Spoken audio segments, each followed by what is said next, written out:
Before we move forward and through the agenda, a couple housekeeping issues. I'd ask you to check your cell phones, make sure they're on vibrate or off. If you didn't mind. And then on some rules of order as far as recognition from the chair, if you have a comment, a question, or any information that you would like to share, please raise your hand or get my raise hand would be good, and then I'll recognize you. Last meeting we had some interactive discussions. I appreciate that. And a couple of times to speak and get the points across. And I'd like to follow that rule.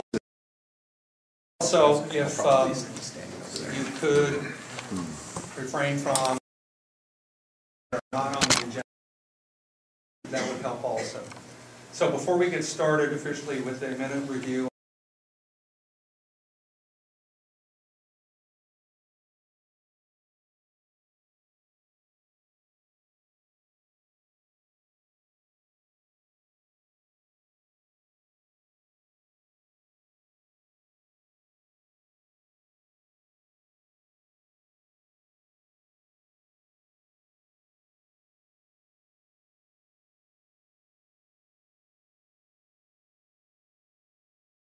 the meetings when we meet, what kind of procedure would you like?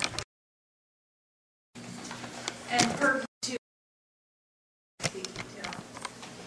that's like emails. Just forward the emails. Like I think I forwarded almost. There was one that came in this afternoon that did not get forwarded, so that will go out tomorrow. I'd like emails and then a copy written. Everybody needs to be on my sheet. Oh. so you'll have to share that around, so probably for sure. I'd like email as well as a written copy when we come here to meet. Me too.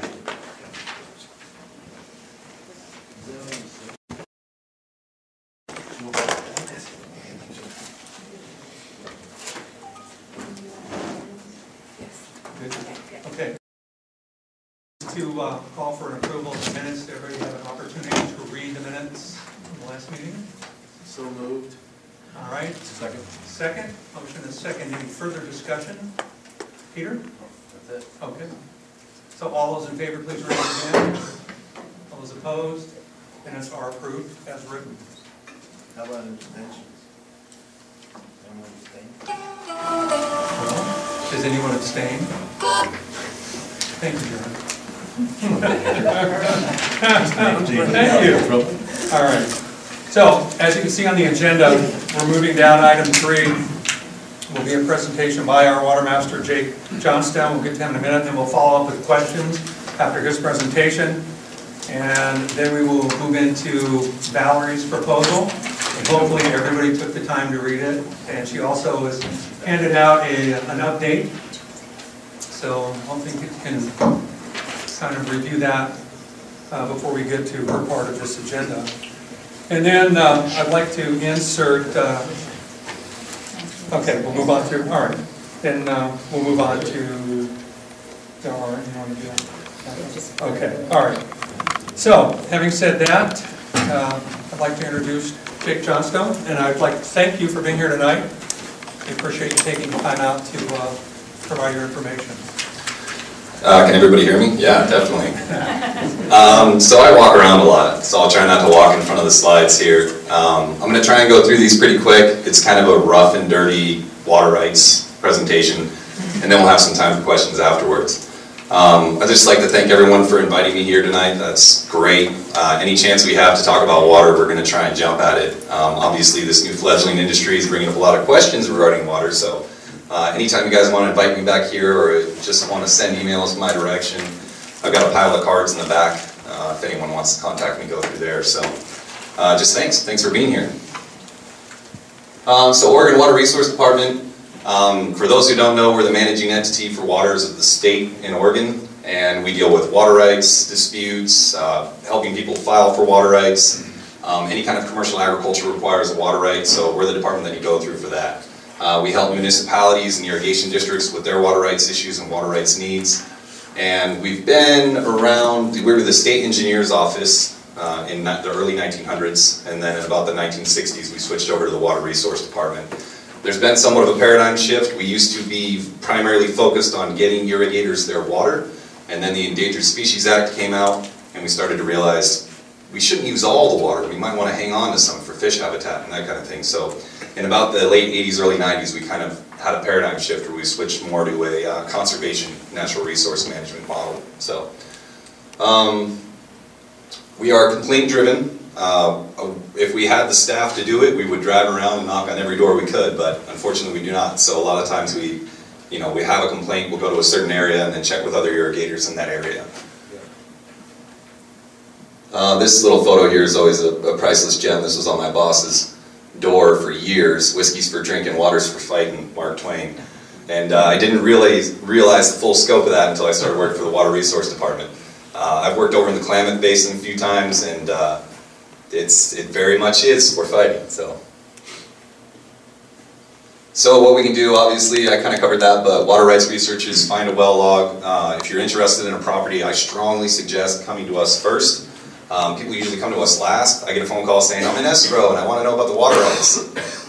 Well, this could take a while, so I just encourage people to get that message out there, to come to us early in the process if you're interested in a parcel or you're interested in doing commercial ag.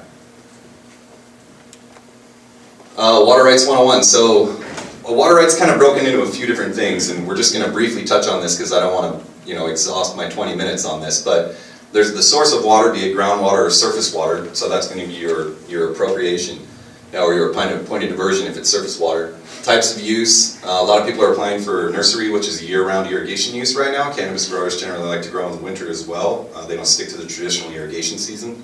Priority dates, so you can be regulated. This is the thing that people don't understand. They move to Oregon, they're like, I have a water right, I can do what I want.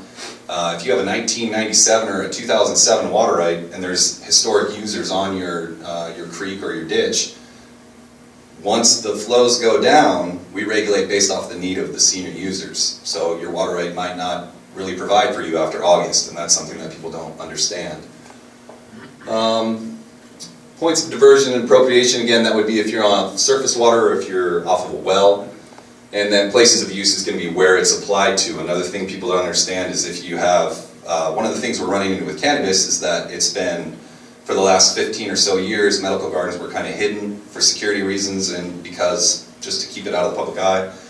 So they're in places that weren't traditionally agricultural places. So if you have a water right and it's for this part of your property and you're deciding to do your cannabis over here, there's a process, it's called a place of use transfer, that you can go through with the state. It's totally fine. If you have a water right, it is a process that's rarely, if ever, going to get denied, but it does have to happen in order for you to legally irrigate where you're proposing to do so. And then the must be used caveat. This is something that we're having to bring up a lot lately, because if a water right hasn't been used for 5 consecutive years, it's subject to cancellation. That process can be started in an involuntary cancellation affidavit by 2 or more neighboring properties who see that this hasn't been used for a period of 5 consecutive years. They'll start that process. It's a lengthy process, it's an expensive process. It's on the landowner who's attempting to irrigate to prove up that they have irrigated in the last 5 years. I hadn't seen any of these since I started with the department until cannabis started, and then someone would move in, start a cannabis grow with a water right that hadn't been exercised in a long period of time. Neighbors on either side find that they're upset with that for one reason or another, and then they start that process. So another good question to ask, or just to share with anyone if they're interested in getting into it, or if they want to look into properties with water rights, has the water right actually been used? Very important. Old ditches that no longer exist, there might be a non-canceled water right in that situation. Then people think they have a water right, but they have no access to the water. Exempt uses of surface water real quick here. There are several exemptions for surface water. Firefighting, obviously, some forest management practices. Stock water is an exempt use. Livestock water, obviously land management. And with that land management, it's the ability to divert water for a temporary period of time when you're doing riparian habitat work, that kind of thing. And then rainwater. Impervious surface catchments is a pretty big one, especially on the coast where they get so much rain. Those are things that we'll look at on a case-by-case and kind of see if you have the system or infrastructure in place to actually provide enough water to do your agricultural projects. And then exempt uses of groundwater. So this is a big one right now. The state of Oregon has exempt uses for a domestic well, 15,000 gallons a day. And that's for your inside the home use, around the home use, and then up to a half-acre lawn and garden, non-commercial. So that's the tie-in right there. If it's non-commercial, you can grow whatever you'd like for a half-acre. If it's going to be a commercial product, it requires a water right. So that's one that we find people not getting full information on, or having kind of a different idea of it. There's this 5,000 gallons per day commercial and industrial exemption, and it was unclear as to whether or not they could be used to promote plant growth with the intent to sell. During the grape boom in the early thousands, they had the DOJ do a review of it, and they decided that it was not to be used to promote plant growth. So that 5,000 gallon a day exemption, we've seen growers who have large infrastructure greenhouses and warehouses, and you can use it for cleaning your processing equipment, obviously for drinking water and washing stations, but it is not to be used to promote plant growth.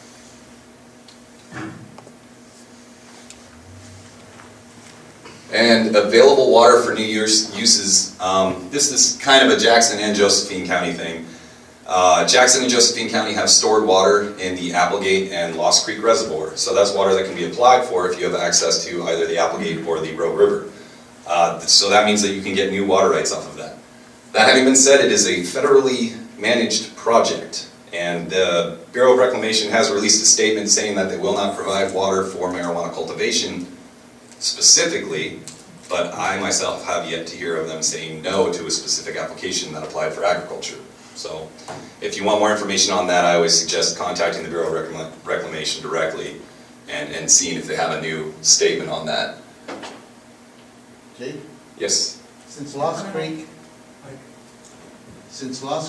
and Applegate reservoirs are the Army Corps of Engineers, right? And they fall under the federal jurisdiction, is that correct? How does that interplay with the fact that the water goes to the state to regulate? Is that correct? Yeah, so there's kind of a... How can the state then use it, or what federal laws state is legal? How does that work? So yeah, that's a good question, and it's one that smarter people than myself and armies of lawyers have argued back and forth on. There's a co-mingling of waters. You can't say that every single drop of water that's coming down the Rogue River is coming from Lost Creek Reservoir, and conversely, you can't say the same for the Applegate Reservoir. However, if you're going to apply specifically for project water that's managed by a federal entity, then it's directly conflicting with federal rules and regulations. The waters that feed into both of those reservoirs are waters of the state until they're impounded and stored in the reservoir. So as you can see, it gets kind of gray area and sticky, but there is a co-mingling of the waters that are in there. So if it's a water if you're applying directly from the Bureau of Reclamation, then that would be federal water. If you're applying for state waters either above or below the reservoir, then there's a commingling. So that's where it's at. As a follow-up, what's the jurisdiction of prior to the reservoir or after the reservoir? What's the jurisdiction there? Any case law on whose jurisdiction prevails? State or fed? You mean like prior to the reservoir even being constructed, or water above the reservoir? And where? I would assume that anything above the reservoir is going to be managed by the state. If there's waters below the reservoir, most of the time any kind of water rights infractions are going to be managed by us. The Bureau of Reclamation, which is the managing partner for those reservoirs, does not have inspection teams as far as I know, and they don't have people who go out on complaints. If you have a water use complaint, it comes to my department, and then we go and deal with it. The Bureau of Reclamation really manages the dam along with the Army Corps of Engineers and the paperwork and contracting of the water rights that come out of it. So obviously there's a discrepancy on whether or not the federal government recognizes commercial recreational cannabis and the state of Oregon. Thankfully, I'm just the Oregon guy for water, so that's what I focus on. Let's see, this groundwater caveat, I just want to explain this. If you have a well that's more than a quarter mile from an identified water course or fish-bearing stream, then you can apply for a groundwater right. So that is another new appropriation method by which you can get water rights if you do not have them. Oops, a little fast there. This is the website. It's on the bottom of my cards too, so don't bother writing it down if anyone wants that information. But this is a really useful website, and there's a ton of information on here where you can find a well log, you can look up water rights, you can get a rough idea of whether or not you have water rights.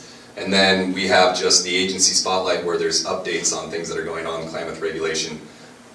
Down here, water use and marijuana. So we're trying to keep up with the OLCC and OHA updates as they come down the pipe and trying to publish how that affects water. So, question? There was one bullet that you did not, oh sorry.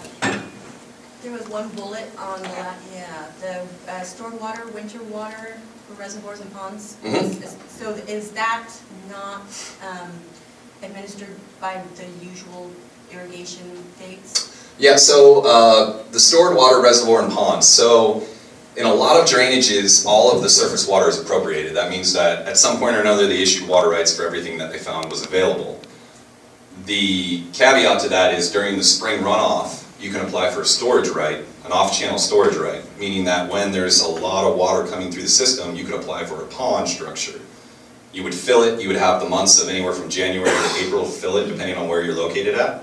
You get a one-time fill, and then you don't get to fill it again for the rest of the year, but you can irrigate out of it if you apply for the proper certificates. So yeah, I'm glad you pointed that out. That is another method to get water rights. And then the impervious surface, again, comes back to that exemption. So.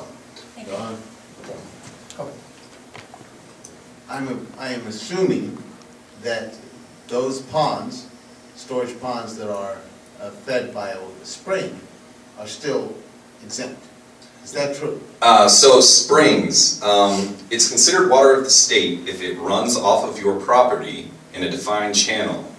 Right. If it never leaves your property, then it's an exempt spring. But if that's something anyone wants to do agricultural practices on, we really encourage you to come to us, because we'll do a spring investigation, we'll make some notes of what it's yielding, and so then you have that registration. So moving forward, if there's a complaint, or if you sell the property, you can say, I'm registered with the state. It's not a water right, because it's an exempt use, but we've come out and we've verified that. So yeah, so if you had a spring-fed pond that just bubbled up out of the ground, then it would be probably an exemption unless you created the pond structure. Right? You're keeping the water from going where it naturally would have. So those become really difficult to try and prove up on some of these really, really old ponds that have never been permitted or recognized or anything. So, but yeah, that's. But today they might get involved, no? Who, they? Us? The ponds might get involved in some of this growing, because people have always said that if you have a spring-fed pond that originates on the source that's on your property and does not run off your property in a clearly defined channel, the water is yours to do with what you wish to. You can irrigate or anything else out of it. Right, if it's deemed an exempt source of water. So that means we have to come out and make that assumption. So is it not an assumption also then, Jake, that they would get involved in today's market about irrigating? Sure, that's a fair assumption, since we're throwing that word around a lot. This is just another look at the website, a little more in detail with the Find a Well log. Obtaining a new water right, I don't know how familiar you are with the process, but there's the application, then you get a permit, and then you have 5 years to prove up on the permit. The permit's going to state where your conditions are, what your rate, what your duty is, if you're building a pond, what the structure can be. You have 5 years to hire a certified water rights examiner to come out and prove up on the water right. That's called a claim of beneficial use. The unfortunate reality is a lot of water rights get stuck here because you have a piece of paper in your hand that says you can store water. But there's this other step here, and if this doesn't happen in a 5-year period and there's no extension filed, your water right or your water right permit could be canceled. A lot of new water right applications after 2000, we're finding that this has happened quite a bit. I spoke to a gentleman on the phone today, and I have a water right. Well, you had 5 years to prove up on it, it's 12 years later, so those things can't happen. It's just a matter of kind of following through with that whole process, the flow chart. Just a water right, general water right here, you're going to have your source priority date, what the use is, where your diversion point is. The diversion point is another big topic because you may have a water right, but you might not have access to the ditch, or you might not have access to the pump station. We're running into that a lot. You know, roads get put in, and they just bisect an entire irrigated parcel. Well, it's still covered by a valid water right, but you have no access to it. So that's another thing to look into when people are, you know, considering ag projects, and they're also considering new properties. So, just a general map here. This is what you're going to find with your certificate. And that's just outlining your place of use. I might leave this up at the end, but this just goes into these exemptions a lot more in depth, and this is a big hot topic, a big topic of debate here. And then this up here is a group shot. We had a bunch of decision makers from Salem come down who'd never seen marijuana gardens. So, you know, the folks that are making the decisions might want to get a look at them. So they came down and we did a field trip and drove around the Applegate, and some of the larger growers out there that were willing to have us on the property. A lot of these people were pretty amazed. They had no idea. They still thought they were these little shrubberies, and seeing, you know, the commercial agricultural aspect of it, and that it, you know, can be a much larger thing. Use of water to grow a crop, commercial, you need a water right. I mean, that's really the theme of this whole slide.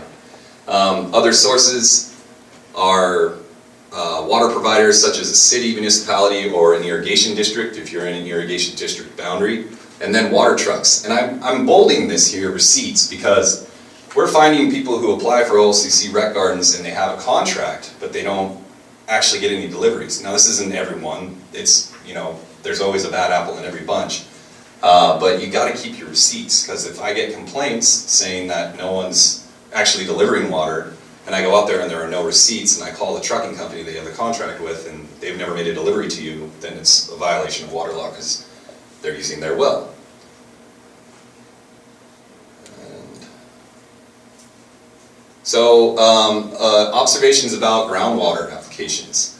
So another thing is, even though when we're going through the application process together and I look at the availability and I say there's water available here for a new groundwater right, we're having such a dramatic influx in new applications for water, for groundwater rights, that depending on how long it takes for you to get through the review process, which I wish it was faster, but it's about 6 months to 18 months depending on what you're applying for. You know, there could be someone in front of you who gets that last water right in a basin. So it's just another thing to consider. We're on a limited resource here, and we are going to be running out of room for new groundwater rights.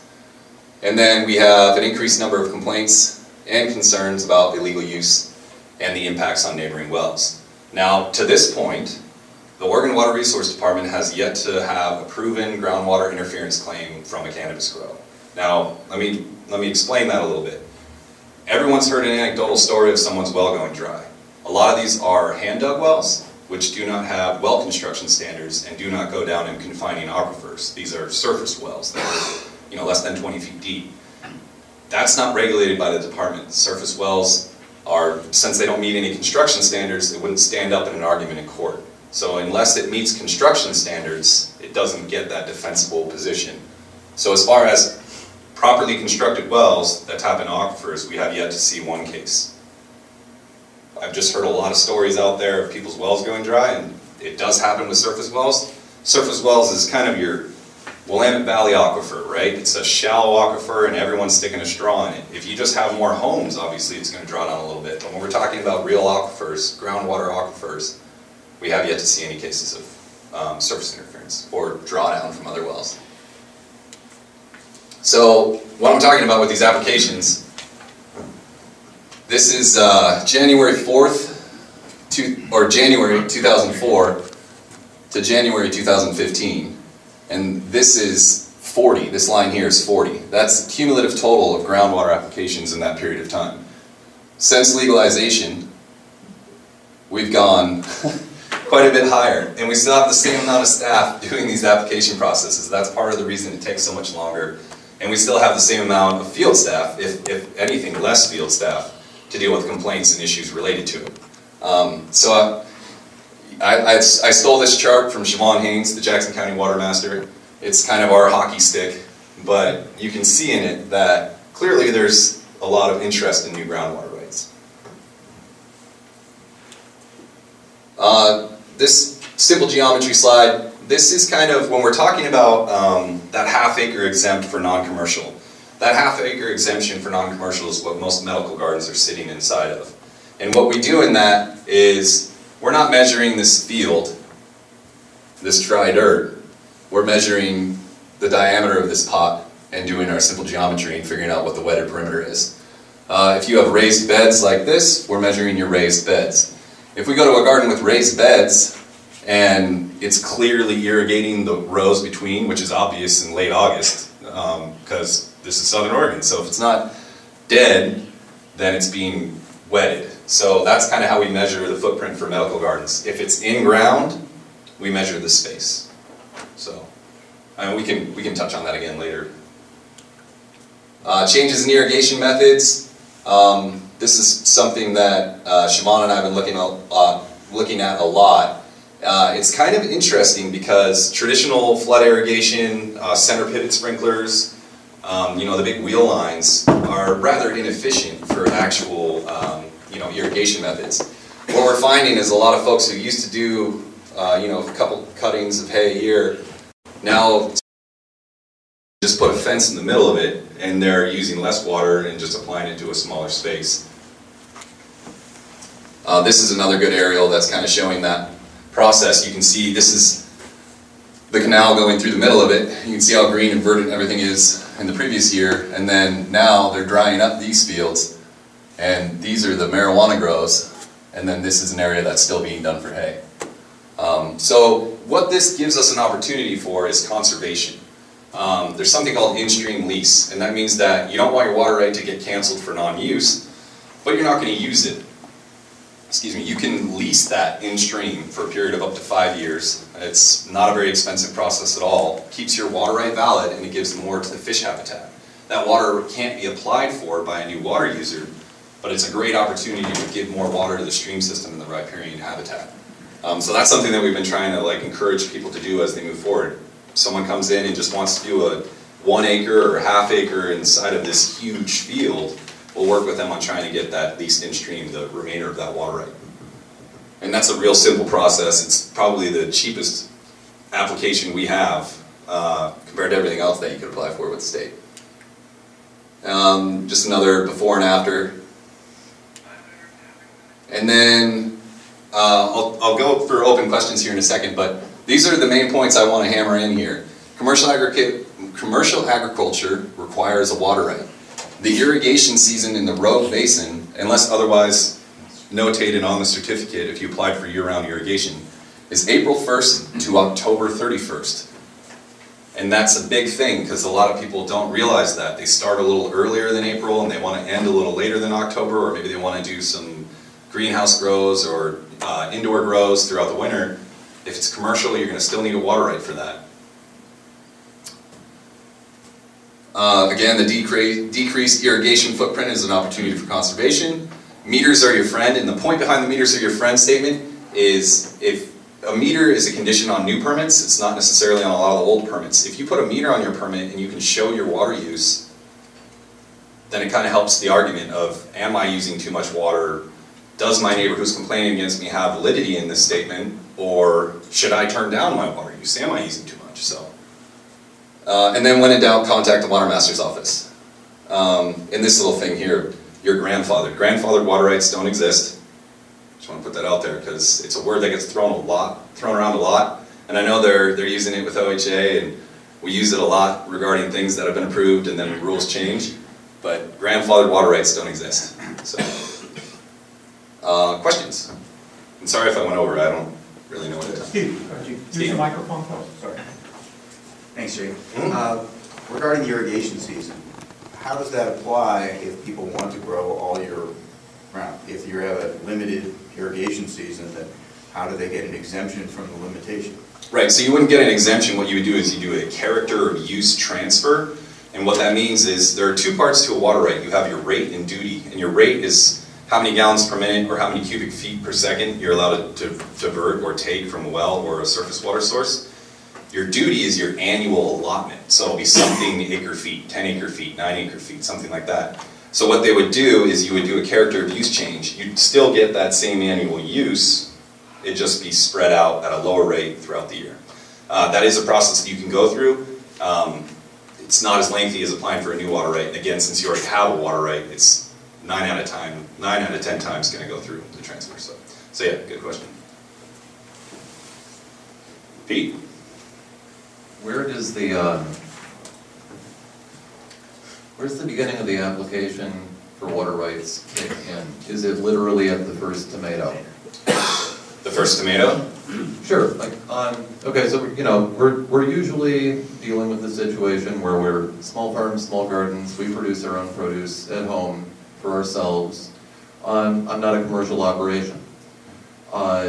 So one of the things that's been a point of contention recently in the county is looking at the requirement that medical growers report into the OLCC system. If they're over 12 plants, they're going to have to report into the system whether or not they participate in commerce. Signing up for this reporting does not mean they're going to be participating in sales. So does it start at the first tomato, or is there a threshold? Is any sale at all, is the first penny now agricultural? Right, so I see what you're saying, the first sold tomato.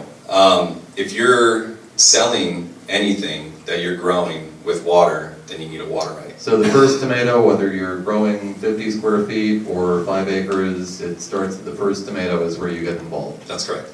And obviously we haven't been out there hunting farmers markets, but that is the process. It's kind of, we try and simplify it. If it's agriculture with the intent to sell, then it's a commercial product. So, and there's still back and forth right now between OHA and the Oregon Water Resource Department on how that 20 pounds is going to play a factor for medical growers who can then sell to a dispensary. We're trying to figure out if that's something that they would register for in the beginning of the year intending to sell, or if we're going to find out about it after the fact, after they've already used the water to irrigate a commercial product. So that's, we don't have a final on that yet. Other question? Yeah, I'm wondering where the rest of the mics are. No, seriously though. The discussion of the permission for OLCC sales of up to 20 pounds from a medical garden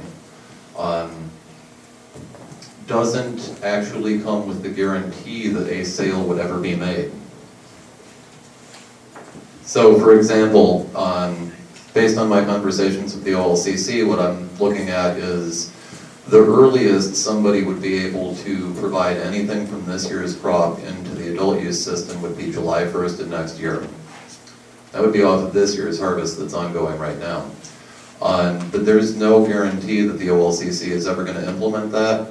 And I know of a number of instances where people applying for this permission to continue growing for up to 8 cards on their own property are only applying for that permission to continue providing to patients, have no intention of participating in the sales market. So basically what I'm hearing here is that they need to be able to demonstrate that they're not going to participate in the sales market. If they're providing anything into the sales market, then they would have to have the water right. And then I go back to your language earlier about intent.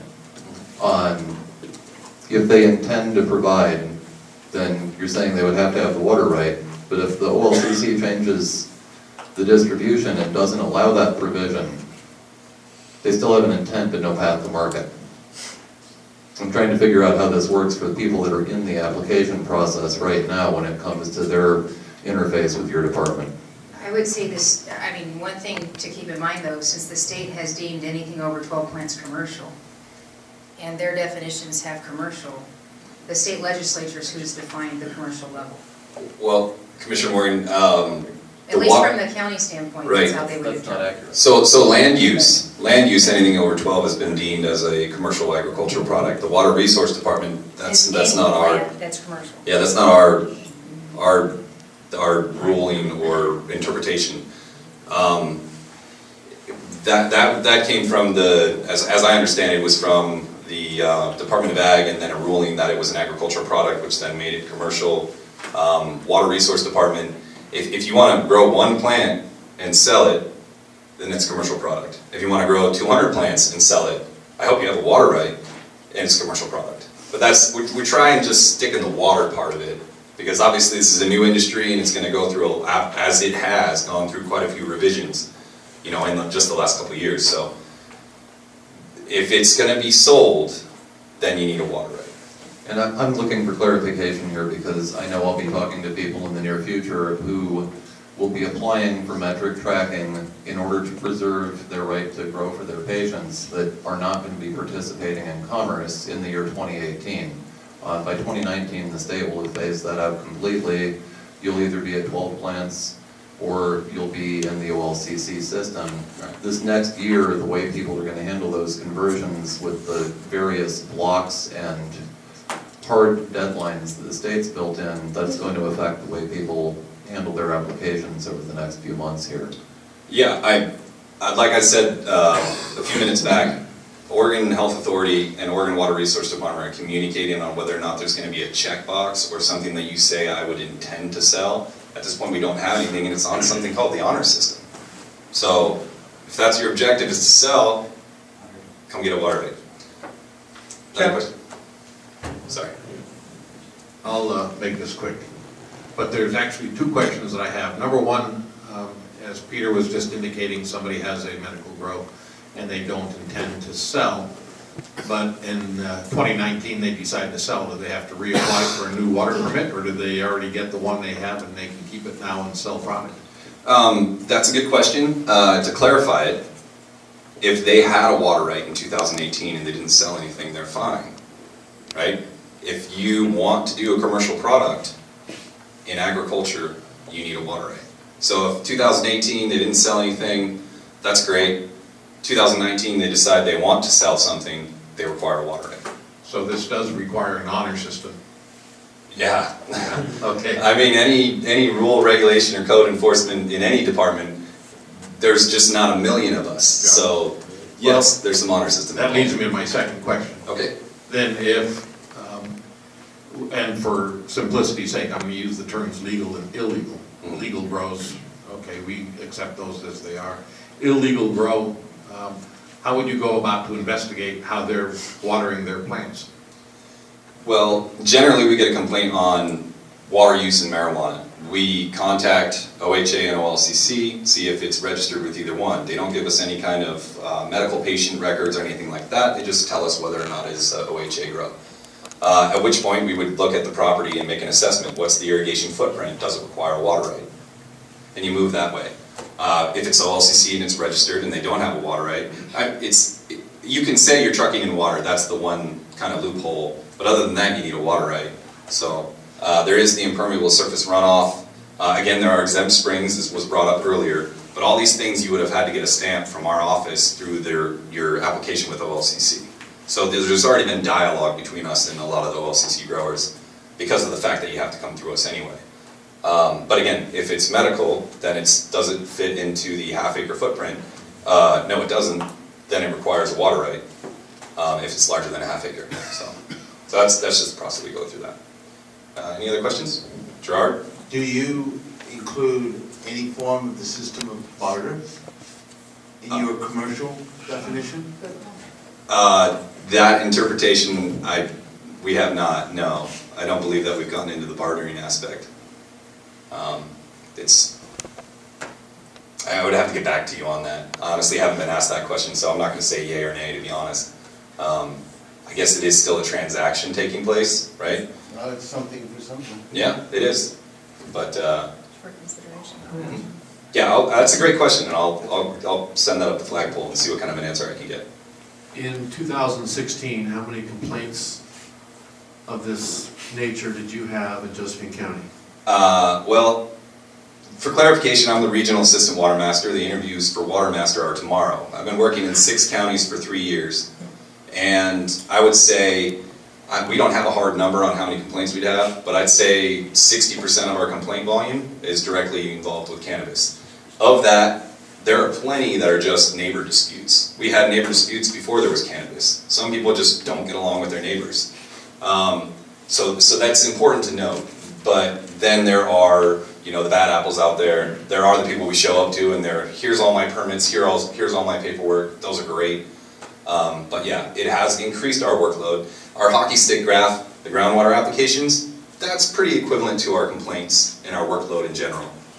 In Jackson and Josephine County. Now again, I've been working in 6 counties. Douglas County doesn't have this issue. Klamath doesn't. Klamath has plenty of other issues. And then Coos and Curry on the coast, they have cranberry bogs, but other than that, they don't have a lot of agricultural land. So, and then the folks who are attempting to grow outdoor cannabis out there, it's not as good of a grow season as Jackson and Josephine County. So,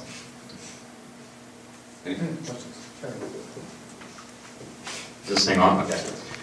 My question is, I know that you've only been in the position for 3 years, but previous to 2015, when Measure 91 passed, how many complaints would you say there actually was for these water rights and disputes over water with cannabis in mind?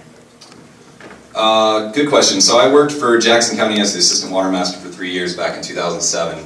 It was kind of interesting for me to go away and come back and see how some of the dialogue has changed. There's always been complaints, time immemorial. As long as there's been a water law and a reason to dispute your neighbor's claim on something, there's always been complaints. Cannabis complaints have gotten more numerous since the legalization of recreational pot. Medical, again, I think, I mentioned it earlier, I think because medical generally was hidden and kind of out of sight for security reasons or just because they wanted it that way, and I believe there was a rule that you had to have at least some kind of visual barrier. There weren't as many complaints. However, in the last 5 to 6 years, because of the influx of people moving here to grow medical and then recreational, yes, it's increased the complaint number. I don't have hard numbers for you. That's something that we weren't even considering tracking until the last year and a half.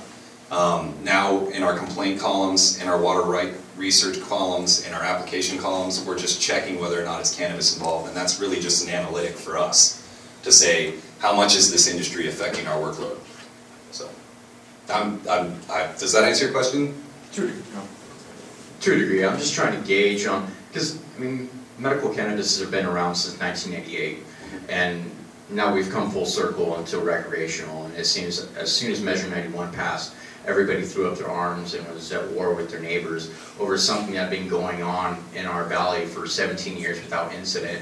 So, I mean, what type of effects are truly taking place out there with water, you know, the depreciation of water, I mean, from the starting to the ending point, and then on from the ending point of OM and P into this recreational market. If we were to put the two side by side, I think there'd be a very stark contrast there. Yeah, I think that's a fair assessment. I think that legalization changed the conversational topic. The first one of these meetings I went to, I think it was Commissioner Morgan, brought up the fact that the vote was pretty close to 50-50 in Josephine County. No one likes to be losers, so if you lost that vote and you don't like what's going on next door, it's going to increase complaint and call volume. I think visibility is a factor. Again, medical gardens were generally kind of hidden. Now they're out in places where they didn't see them before. And then it's also just volume. There's just more of it. As far as water use is concerned, you know, I regulate the same streams almost every year, and generally around the same time, depending on snowpack and, you know, the aquifer system. So, again, we haven't seen an actual groundwater interference claim that came through and yielded something. We have seen impact on water rights, of course, because people, again, who didn't use their water right for a long period of time are now trying to do so. You know, flag lots that hadn't been developed forever are now developed, and they're irrigating and they're doing their agricultural products or projects. So it's increased the workload, but I don't have hard numbers or like data that maybe you're looking for in that. So again, did that answer your question? Good enough, sir. Okay, all right, thank you. Anybody else? I think I'm taking all of your time here, so. Okay. Any other questions from the panel? All right, thank you very much. Yeah, no problem. Yeah, thank you. PowerPoint available? The PowerPoint? Sure. Yeah. Just send you an email. Yeah, that's fine. Yeah. I have it. Oh, I know it. Well, there you are, there you have it, so you don't have to worry about it, Jay. Keep it perfect. Good. Unless you want me to leave that page up still. No, that's fine. All right, moving through the agenda, I'm going to go to item 5, and I'm going to turn this over to Valerie. Thanks. You're welcome. Thank you for your work on that.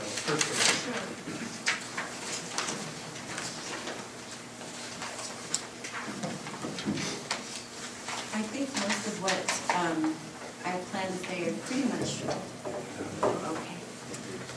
I think I pretty much. Tell you what, let me switch you. Okay. I think this one picks up better. I took it off. Here, put it in. Will it fit? No, that one. Can you hear me? Yes. Much better. So I don't know if there's a lot more to cover other than what I've already kind of written up, and I don't want to flog you all with my words. So is there, with what I've submitted, are there any specific questions? Jeff? Thank you. If I've made a couple notes on this, and by and large, I would have no exception to anything you wrote, but there are a couple changes that I would like to see made. In the first, I don't know which bullet point that is, the one that refers to number of employees to be determined by proposal and conditions. I don't know if it's allowed, Lily, you might be able to give me a better sense of this, but I'd like to have proof of W-2s and W-9s for anybody who's employed. So, and what this is referencing is back to Article 92, which the full language is in the first submittal that I made. And so basically what I tried to do is just kind of, so you wouldn't have to read through the whole code. Right. It's just try to write what actually the code in the application process would be looking at. So I think that 92 would work. It maybe could use a few tweaks to be applied to the cannabis industry. But I could see, you know, why that would be something you would want to definitely look at. And I'm just using this as your document rather than going through the whole other one. So, I think one of the issues is people who are coming here working and they have no investment in the community, they take their cash and they leave. So I think there should be some checks and balance to make sure that people who are being hired are actually paying their fair share into our community. This next bullet straight down, applications require public notice. I would like to see you strike at the director's, planning director's discretion. It would be 1,500 feet from the property. So in Article 92, or actually, let me correct myself, that's not true. Public notice typically is 1,500 square feet, and then there's a line in the code that says at the director's discretion. And what I've seen that used before is things like a winery tasting room was getting approved, and there was an easement for access. And it was a rather long road. And so even though that 1,500 feet did not cover the full length of that road, they still included everyone who lived on that road because they would be affected by the traffic. So basically it's not they can't make it less, it's to make it more notice, not less notice. The 1,500 feet is a minimum. Okay, all right. If I can continue on. Sorry, I'm monopolizing time here. Your invitation field trip, I would agree to that. I think that's a great idea. If we can also find an equal number of people who've been negatively impacted by these grows, so that we have 4 that are good growers and 4 that citizens, provided they give us permission to come on their property. A lot of these folks are afraid to go and see what has negatively impacted them as well. The next page, the non-binding ballot measures. We've already seen what happens with non-binding ballot measures. The minority gets the governing authority to do whatever it is they want, apparently. If we have a ballot measure, I'd like to see it be a binding one. And in reference to your 64 in favor ban, your math is impeccable, but wouldn't, using that same formula, wouldn't that mean that even less people voted against or voted for it? So if only 1.75 of Josephine County's adult population voted for it, that means even less people voted for the marijuana grows. Is that correct? What I'm trying to say is that what I'm trying to say is that I think it's very far-reaching to base banning an industry from an area based on less than 1,200 votes. Yeah, I think, and it's not even a vote for something specific, it's a vote for an opinion. An advisory question, from what I've read, is really trying to get an opinion of a region. And conversely, the minority, which is an even less percentage, shouldn't take priority either. I would suggest we don't go down that rabbit trail. Yeah. Because it's not a topic that you guys decide. So for the sake of not having you guys arguing over something that it's not a recommendation of you guys, if you stick to the topics, you'll find more productivity than arguing whether a ban should be or not. Because the commissioners are already in play with something. And so they've asked for recommendations on what's in play, not whether it should be in play or not. So, unless that is your recommendation, that there is no recommendations, I just don't want to see 20 minutes go between you guys saying it should be and no, it shouldn't be, when you have an opportunity to talk about the details and specifically can have more productivity that way. Sure. But I appreciate where you guys are coming from, but you can convince this whole panel that it shouldn't be, and that makes no difference, because we're already in a process with the board. So I don't want to waste your time. Thank you. Just, Val, if you could clarify something. The words you just used were banning an industry from a certain area. So when you say banning an industry, would you please define for me what you mean by an industry? Commercial cannabis. Commercial, or are you referring to medical? I'm not referring to medical. Thank you. Chair. For me, when we talked about what is pharmaceuticals? I mean, pharmaceuticals, it's medicine, correct? But it's still part of an industry. And here we have almond people that are trying to grow medicine for patients. And it seems as if we are getting cast to the side and stepped on, so that we don't have to compete with the recreational folks. When we talk about these things about banning an industry, OMP isn't industry per se. You know, patients are for profit, right? I mean, pharmaceutical agencies have been exploiting that for so many years. Let's not forget that some of these people we're not necessarily out for profit. And yes, we do want to make a living for the 365 days of sacrifice that we have to make and our families have to make, and for all that time and investment that we put into it. It is substantial time, and it is a good chunk of money as well. Just to have the infrastructure to pull anything off, to give away free medicine to people that want a better quality of life or a better quality of death. So when we talk about industry, we have to think about the patients too, and what that industry truly looks like. Okay, I think, again, a lot of personal convictions going on here tonight, and I understand that, but we need to focus back on the proposal. So if we could keep our comments to that. Cedar, did you have anything?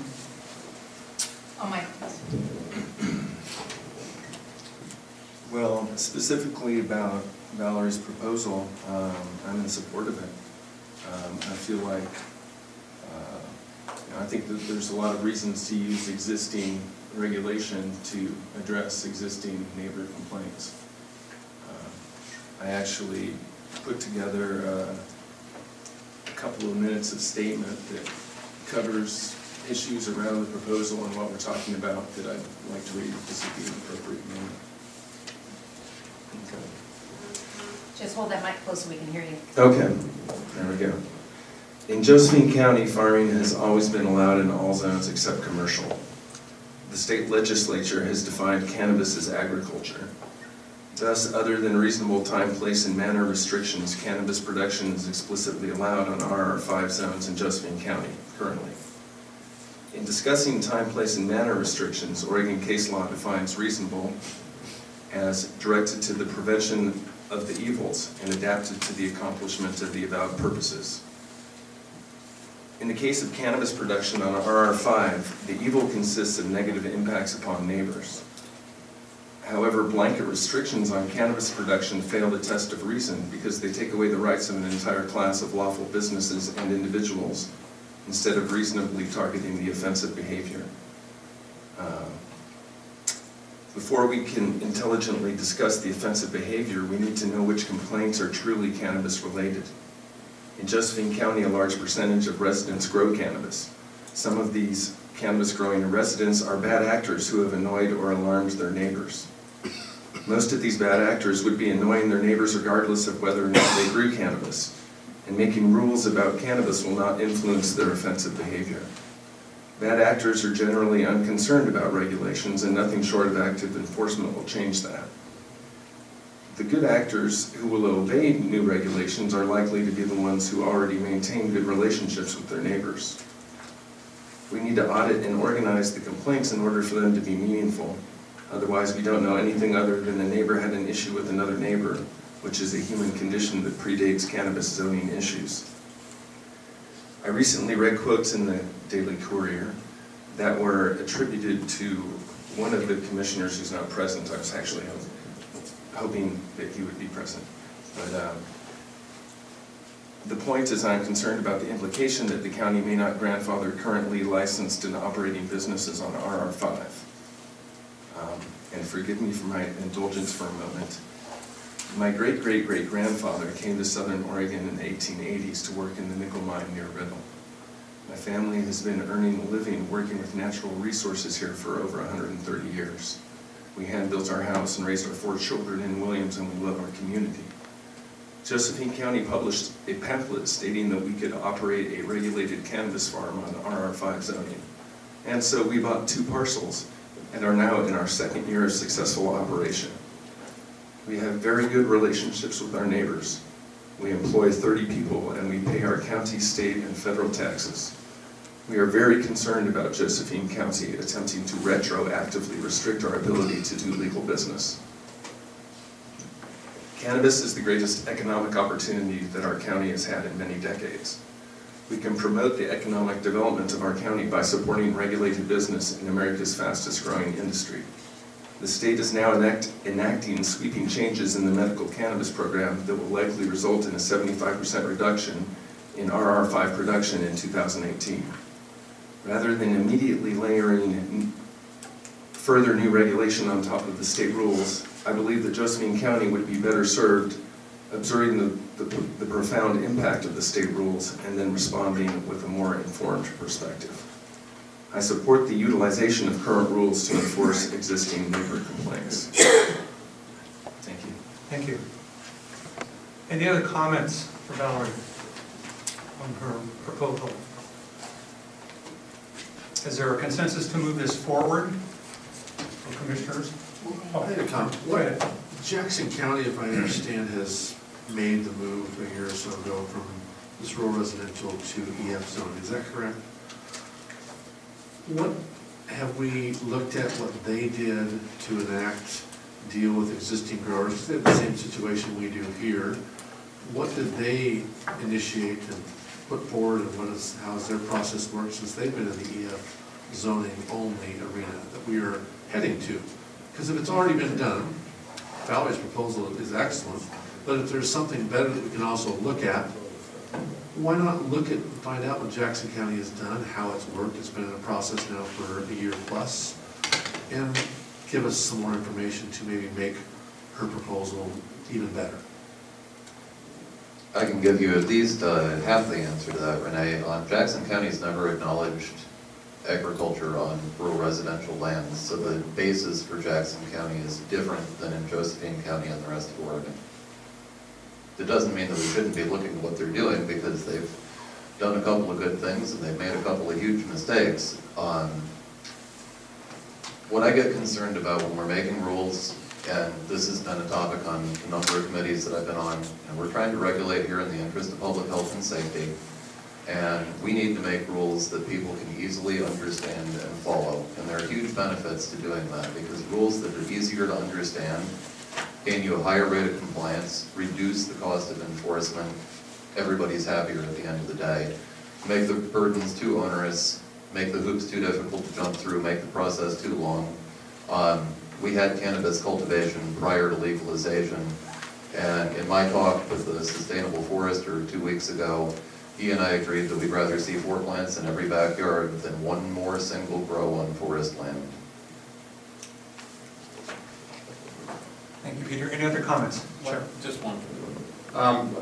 I think if we start off the idea that it's too difficult to enforce, or it's going to be too difficult to apply these things, we're just going to go on a slippery slope. Everything's too difficult. We need to go one way or another, and we need to make a definitive answer.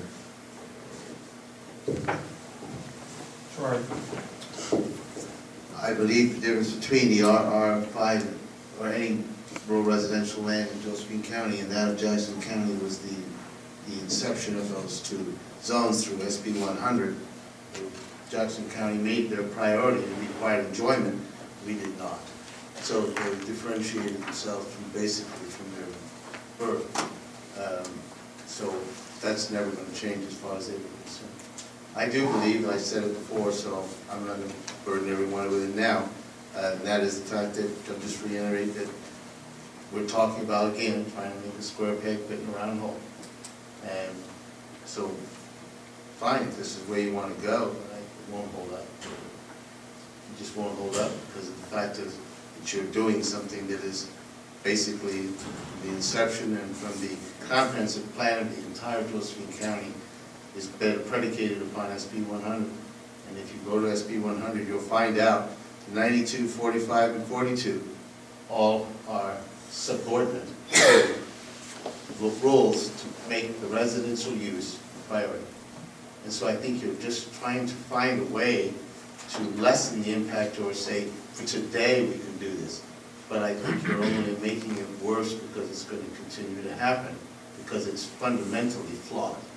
I do believe we should be taking this time and effort, like Renee talked about, and that is talking about EFU, making the pathway to EFU woodlot resource more acquirable, getting some of the restrictions out of the way on dwellings and septics so that they can be facilitated in that zone. Everything I've ever read about this stuff, and I'm not anywhere near what you guys are, but I can tell you that everything I come over here says commercial grow, commercial farm product. The word commercial seems to be endemic in it, and I don't know how you're going to erase it. Any other comments? Excuse me. Cedar. Gerard, so the farm that we purchased, that we now grow cannabis on, was previously a commercial hay farm, and it's RR5. We have irrigation rights to the well. So I wonder how that seems to conflict with what you're saying. I didn't say it was perfect. It's not perfect. Jared. We have to find some sort of middle ground between rural residential and EFU and woodlot resource. I'm not saying that this is perfect, because this by no means perfect, but we have to find some sort of middle ground because these people have invested so much time and money and effort into building something that just got switched when Measure 91 hit. So before that, there was no such thing as commercial grows here in Oregon, and then all of a sudden Measure 91 hit and it turned into commercial. This is such a drastic change that's taken place over the last 2 years. We have to find some way to be able to work within our local resources and our citizens. DeYoung, I just watched this video YouTube clip the other day about DeYoung saying that he doesn't want to get rid of all of Josephine County's residents. You know, people that have been here for so many years. Well, I've been here for many, many years. I've been an active participant within my community. I don't want to go anywhere, but I have to find a way, if I want to continue to be in this industry, to be able to get off my rural residential or to make my rural residential conform one way or another. Now, what about the 3 deaf people that I employ? What are they going to do? How can we make this transition into another parcel of land easier for us so it makes it easier for us to comply? There has to be some sort of exit strategy or segue that we can utilize to get us off land. I know for myself, I had an offer to grow recreational on 38 acres. That's rural residential. It's 38 acres. It was EFU land back in 1979, and they changed the zoning on it. I want to be able to be part of the industry.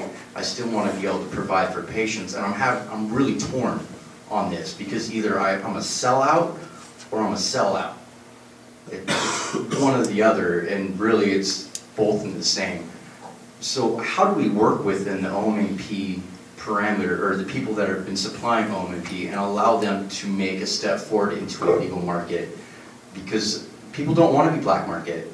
And this is the only way for us to be able to come above the table. And so many of us, like myself, want to be above the table. So how do we do that and still work together? Because I don't see very much middle ground. Gerard. I'll just answer part of your question that you did there, and that is the fact that you mentioned the fact about your investment of how much money and time, et cetera, that you had. Unfortunately, if you go down that path and we say, let's just, for argument's sake, say, there's a threshold. What's the threshold? 100,000, 200,000? If you've invested, although not totally kosher, but you've invested $100,000, you then deserve a resolution from the Board of County Commissioners to grandfather you in. Is it 200,000?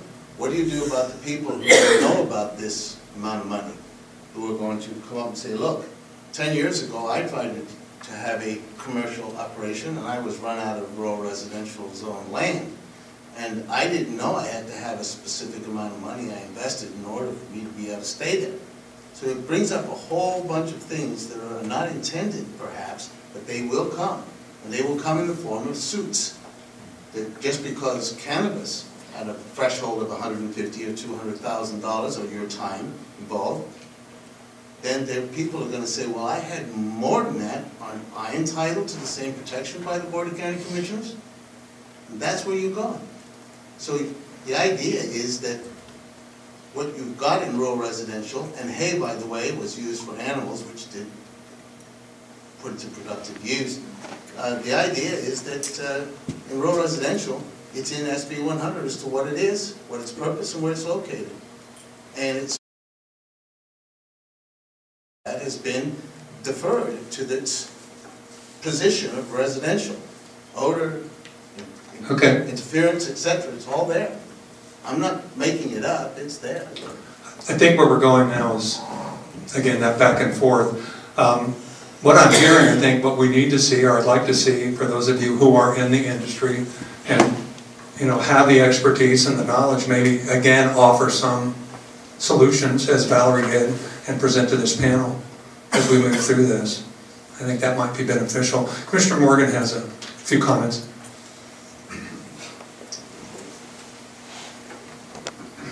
I don't really know that this group is going to have another opportunity after tonight to talk on the topic as a group necessarily.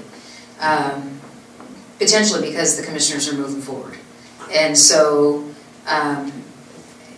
the main thing is when we met last time, or 2 times ago, I passed out, this is what we're looking at, any feedback we got there.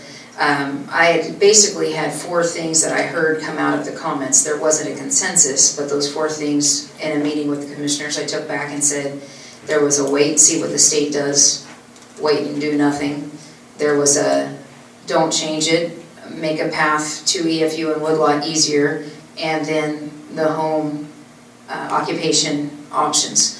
And so basically everything that I heard out of the group, I took back to the commissioners. So there wasn't this is a consensus, this is just the feedback we got back. And as commissioners, we didn't really come to a consensus either, which is, it's one of those things that we wrestle back and forth, and each of us kind of come from different places of where we're at with it. So where we had left it was that Commissioner DeYoung was going to make some recommendations, and that was forwarded to us. A couple of things I should let you know. First off, the agenda coming out late was my fault. I was super ill last week, and I missed 4 days of work last week because the doctor told me to stay home. I was very, very ill, and so it's my fault it was late. But I also missed some of the conversations about this stuff and they put it off again till today.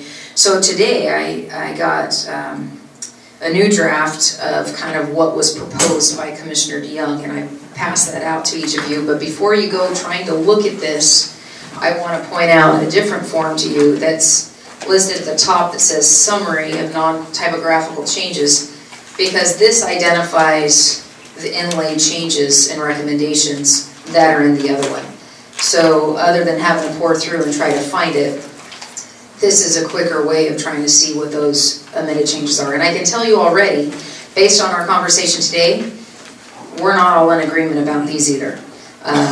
One of them already is changing the The third paragraph down says number 2 created a definition for commercial marijuana. Instead of saying anything over 12 plants is commercial, language was added to say if a lot is less than 5 acres, anything over 6 is considered commercial. And we struck that. The state is who's defining commercial as 13 and over. We're not going to argue with the state on their definition. And so 2 of us today said we don't like that. The other thing is I'd gotten feedback from the Williams Citizens Advisory Council that they had come with a compromise of working in their community with growers and non-growers. They're a pro-industry group for the most part, and their recommendation was a 100-foot setback from the property line and a 200-foot setback to a residence.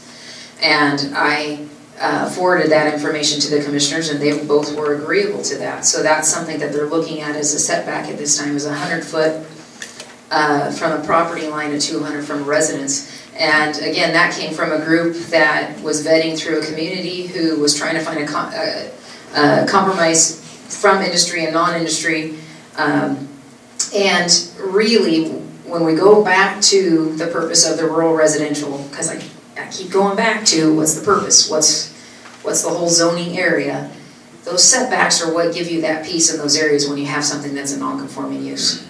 And so even our current code that says you can't interfere, the farming can't interfere with the neighbors, how do you adjust that?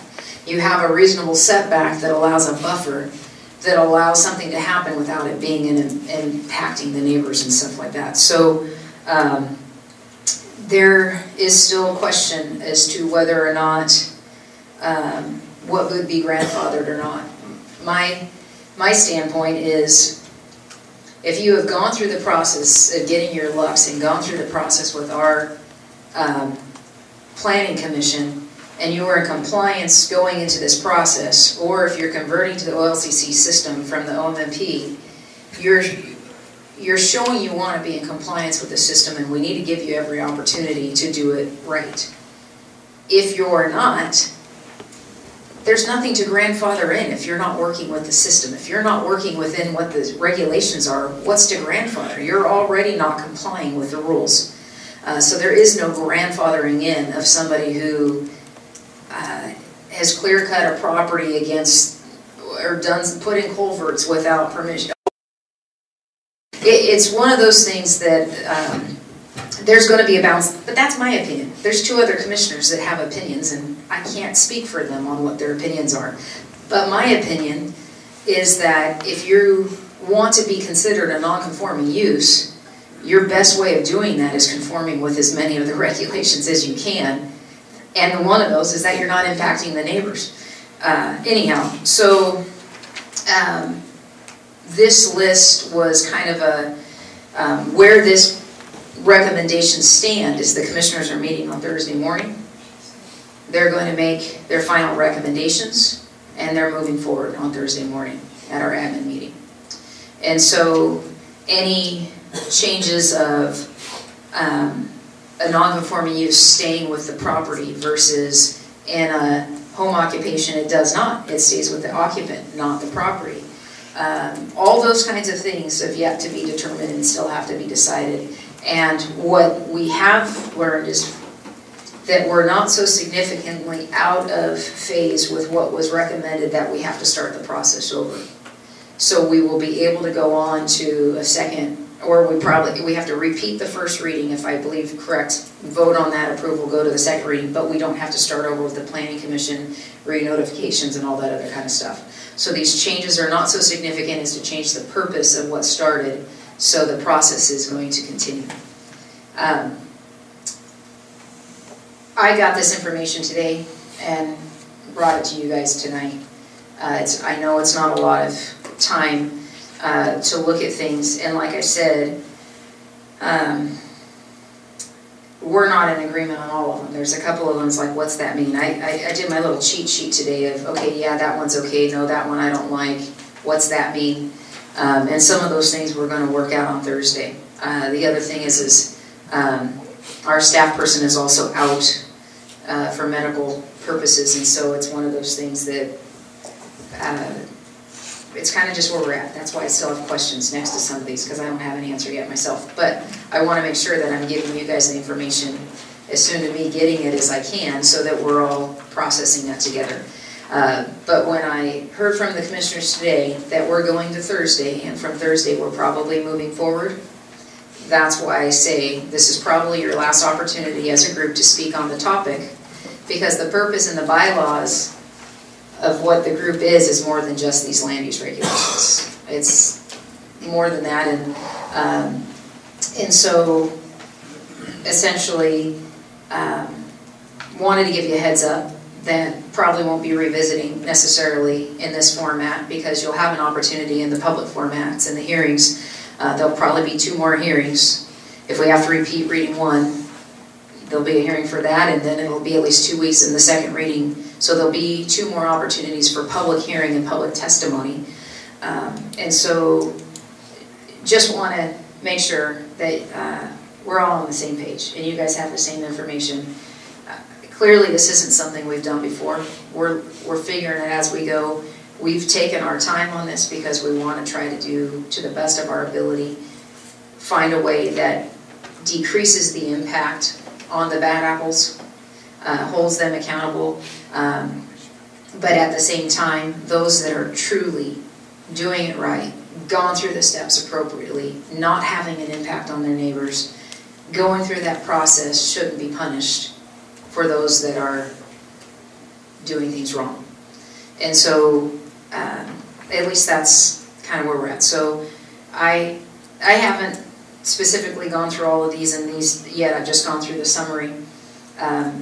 Valerie's was the only proposal per se that has been presented in the last month, and we wanted to make sure you had time to present that.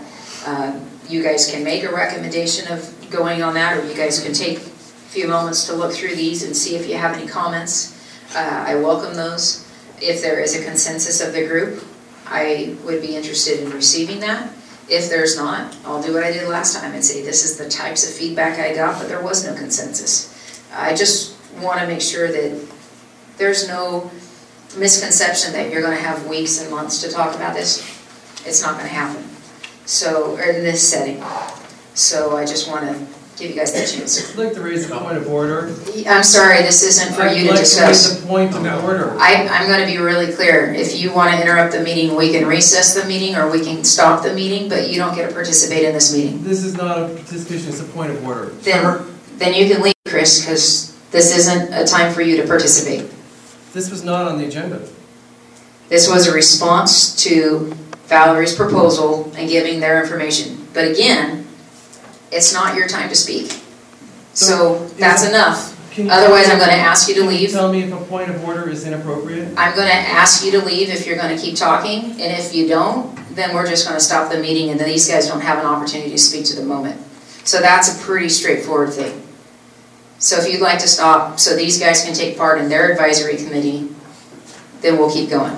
I have a point of order about the complaints. You can leave as well, Mark. That's easy. It's very clear. We can stop the meeting. If you want these guys to have their moment, I just want to address that point. Then I'm going to ask that we have a recess and we'll go from there. But if you want this meeting to continue where this group has an opportunity to do their job, stop talking from the audience.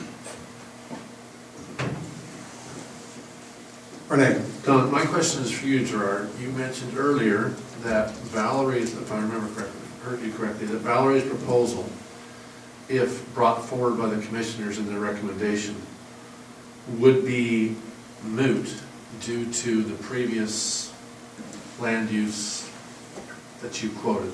I don't remember the numbers you said. SB 100. SB 100. Is that correct? In your opinion? Essentially. What I was saying is that SB 100 created the priority of the residential use. Everything that is cited in Valerie's talks about the home occupation, for instance, which is subordinate to that. It gives the words like interfere. You cannot create a problem with things like odor. I've never seen an odor pay attention to the wind, for instance. You may have a 100-foot setback, but the wind blows it over the 100-foot setback. So what I'm saying is, when it's on the ground and you're trying to practically apply it, it won't apply. It won't work. What you're going to be doing, you're still going to be fanning the flames between one citizen against another, one property owner to another, when in fact the basis is to solve it, spend our time solving it, trying to get it where it can flourish, and where it won't have these continual harassments from the neighbor. So then, Commissioner, according to you, then if we do not decide this tonight, it's moot, correct? Because you guys are moving forward with your proposal, which doesn't have this language in it, correct? Not my proposal. Well, It was, yeah. the commissioner's proposal. Correct. But that's not to say that if this group had a consensus of a recommendation, that I can't take it back to them and say, this is what the consensus of the group was. I have been given other advice that Senate Bill 100 doesn't supersede this, and that the home occupation could be a possibility. You know, there is ways that you can decrease the odor impact, not only the setbacks, but what about a row of pine trees on the edge? You know, something that has an alternate smell that counters wind. What's the thing you smell through the wind is the pine before you smell something else. I don't know. You can have a lavender farm for crying out loud. Sorry, I just had to throw one out there for you. But I can't speak to that. But this is already allowed under Senate Bill 100. We're already operating, and it's not been successfully challenged that they can't do this under Senate Bill 100. So I don't think, I just think that it allows a level of scrutiny, or yes, it does do a case-by-case basis, that it allows you to look at it and see what is the impact on the neighbors, what is the impact in the community, what is the impact of that one that's already existing at the time and it's continuing in a good nature. I think it addresses some of those issues. I can't say that you have to do this. I'm just saying it was a proposal brought by one of you guys. Matter of fact, it was the only proposal that had, other than just wait, which the commissioners aren't waiting, so that's not recommended as a proposal. So it's the one proposal that you guys have had. If there's little tweaks or if there's any recommendations on looking at these, I'd love that feedback. Cedar. Well, under those circumstances, with the commissioners moving forward soon, I move that we accept Valerie's proposal to use existing regulations and mechanisms to deal with complaints. I second that. Okay, so we're getting a consensus from the group to move, or at least present that information to the commissioners. Is that what I'm hearing? Yes. Okay. Actually, it's not a voting issue. It's a consensus. Question. Yeah. Just point out, before you ask that, can you repeat your wording? Because I was trying to write it down of what your wording was of your motion. Well, the simple way to say would be, I move that we accept Valerie's proposal. Okay. And recommend it. And recommend it to the commissioners. Thank you. Any further discussion on that? I second it. All right. Motion and second. Okay, go ahead. Point. Sorry. I think most of us we're interested in seeing the industry flourish. We're interested in seeing patients be well taken care of and provided medications that will help them. At the same time, does the board have on its agenda something that will allow enforcement of the rules and regulations? Because if we're not able to enforce them, then the problems will just persist, or the problems will increase. And I think this is really what we're all looking for. And I don't mind that someone does something next door to me that doesn't really impact me, but once it starts to impact me, that's the problem. And as you look at the graph, the water permits, and the complaints have gone up. Regardless of what the complaints are, some will not be valid, some will just be someone grinding with their own axe. Some of them will be valid, and it gets more and more difficult if we have 3,100 grows or above 3,000 legal OMMP grows, and we're seeing more and more complaints. If we're getting people in, it's hard. As a businessman, I understand it's difficult for anyone who's got to grow. They've got employees, they bring in trimmers, they bring in seasonal help to help them. How do we manage that? And if people aren't managing it well, then how do we deal with it? I think it's great that the folks in Williams came together and they had a consensus about setbacks. But really it comes down to how is the county going to deal with issues that arise now and in the future. And if we don't have the money or the manpower then what's the alternative?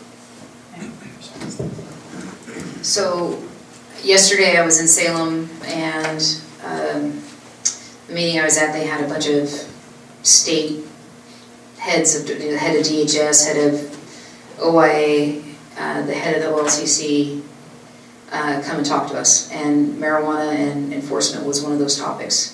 Currently, there's 3 OLCC inspectors in Medford that cover Jackson and Josephine County. They're increasing that to 7, so they're in the process of hiring. In addition, we now have a marijuana enforcement sergeant based in Central Point with 1 detective, and then by March they're going to have a second one. So there's 3 detectives essentially that will be dealing with enforcement just of marijuana in Josephine and Jackson counties. And then, interestingly, one of those conversations I missed on Thursday that they revisited today was that the county is looking at hiring an additional attorney to process the enforcement of complaints, and additional enforcement employee to help process through and verify investigations of those complaints, and then funding a deputy to be a liaison on the marijuana stuff to deal with, and essentially, as I heard it coined in the media, was a pot patrol. But the idea is that as the code enforcements are doing that they're safe, they have the law enforcement backing to do that. And the question is, how do we pay for it? So the 3% local tax that comes off of retail is restricted to public health, prevention, treatment, and public safety. So out of those, it could pay for the deputy, but we don't know how much we're getting. I don't remember what the last amount was that we've gotten on the dispensary so far this year. The last number I heard was 60,000, but I don't remember how many months was involved. So I will try to get an update on that so we can see. The portion we're getting from the state is supposed to be reported on later in this week. The first allocation was going to be based on population. Future allocations were going to be based on how many retail and grows and everything else like that, and canopy size. And because our canopy size is greater, that was one of the things Rob Lovett had reported on in his presentation, is that we may get a greater amount, but we don't know. Because we've been waiting for how many months, since January 2016, to see if they'll ever distribute the money. They say they will by October 11th. Oh wait, that's tomorrow. Okay, so yeah, we're not getting the money by October 11th. We're supposed to, by the end of the week, hear how much the portion to the counties is going to be. And we don't know what our portion of the portion to the counties will be, because it's based on population. Generally speaking, in other areas, Josephine County's cut of the pie tends to be around 2–3% of population. So it kind of, that's what I've seen in other trends. So we're not looking at a lot necessarily in the first payment. So there's the sustainability of these positions. But those positions are going to the commissioners on Thursday morning, that we would be then moving to next week's weekly business session to approve. And so a deputy, an attorney, and a code enforcement to process land use issues, complaints, regardless of the industry, but then the deputy to assist so that they're safe in that process. So OLCC is increasing inspectors by 4. The other thing the OLCC lady said was that so far their priority has been registration, and at this point they're switching to enforcement. So OLCC as a whole is changing their priorities as well to process. And how she described it was, we get a report in our office, we look up if they're one of our licensees. If they are, we're going to go inspect, see how they're in compliance, that kind of process. If they're not ours, we're going to go, here you go, OSP, and pass it to them to follow up. Now, how much 2 detectives can get done is to be seen. I'm not saying it's an easy answer, but it's 2 detectives more than we have on it right now, and it's not able to be processed. So one thing I learned is we have this backlog of open property complaints.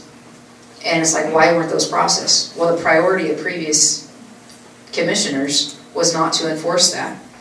And so as they're still trying to process through, or things continue, I mean, that's part of this backlog of working through some of these complaints, and so hiring an attorney and then code enforcement to investigate those, that can get some of these processed and get going and go through that process. So right now, that's the enforcement side of things is where it stands, is that the state says they're going to be doing more, and they have 2 employees. Oh, the other piece, just as a side note, we'll deal with it on agenda, but we've asked the sergeant over the marijuana enforcement in Central Point and the local OLCC head to come speak on enforcement at our next meeting, so that you get an opportunity to hear from them, kind of where they're at, where they're going. So get an opportunity at least.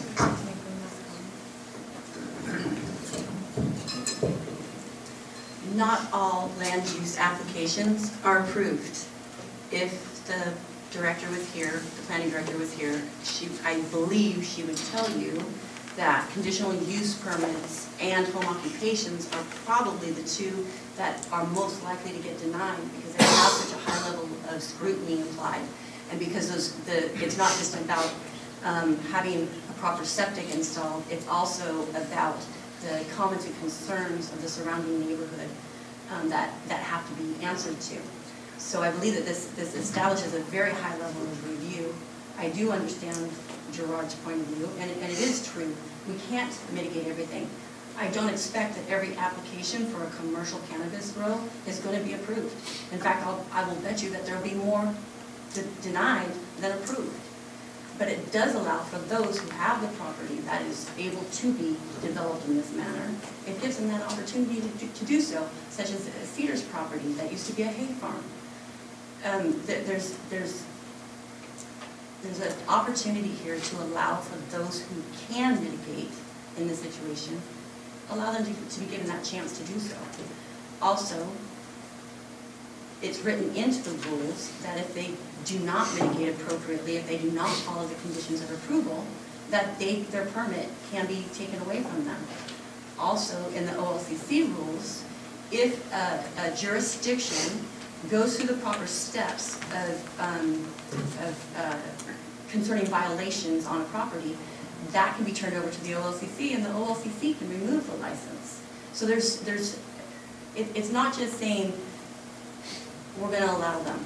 It's saying case by case, and it's a very high level of scrutiny. One thing on that, I did hear one of the commissioners say today that he would not vote for anything that required approval of neighbors. That they would solicit feedback from neighbors, but you're never going to take the rights of an individual away from by neighbor complaints. It does give an ability to have things mitigated of concerns and such like that, but approval, the neighbors won't have a say over approval.